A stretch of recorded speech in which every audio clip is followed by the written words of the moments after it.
Bismillahirrahmanirrahim. Assalamualaikum warahmatullahi wabarakatuh. Perkenalkan, nama saya Yesi Andela dari Perbankan Syariah. Jadi, di sini saya akan membahas sedikit tentang sejarah pemikiran ekonomi Islam pada masa Rasulullah SAW.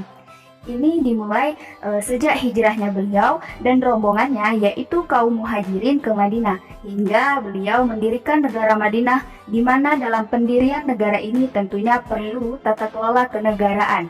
Seperti itu ya, termasuk di bidang ekonomi, di mana di sini bisa disebut sebagai pemikiran ekonomi pada masa Rasulullah. Seperti apa? Mari kita lihat. Jadi, pada saat itu Nabi SAW mendirikan negara Madinah. Tentunya perlu tata kelola di antaranya termasuk di bidang perekonomian.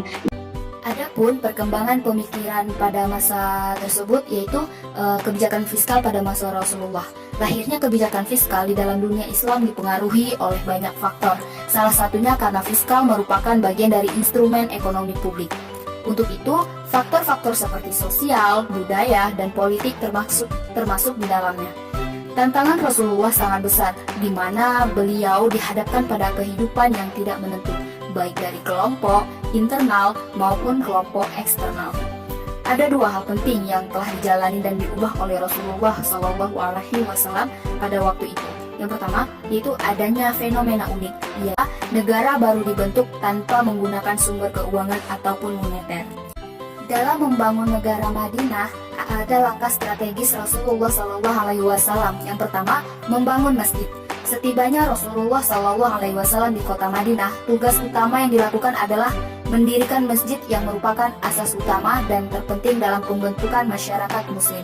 Yang kedua, merehabilitasi kaum muhajirin. Setelah mendirikan masjid, tugas berikutnya yang dilakukan Rasulullah SAW adalah memperbaiki tingkat kehidupan sosial dan ekonomi kaum muhajirin atau penduduk Mekah yang berhijrah ke Madinah. Yang ketiga, ada membuat konstitusi negara. Setelah mendirikan masjid dan mempersaudarakan kaum muhajirin dengan kaum ansar, dengan mempelajari sejarah pemikiran ekonomi Islam, dapat diketahui fakta yang benar tentang bangunan sistem ekonomi yang berkembang di dunia ini. Selain itu, dapat dijadikan sebagai acuan modal pelaksanaan ekonomi Islam di masa sekarang dan yang akan datang.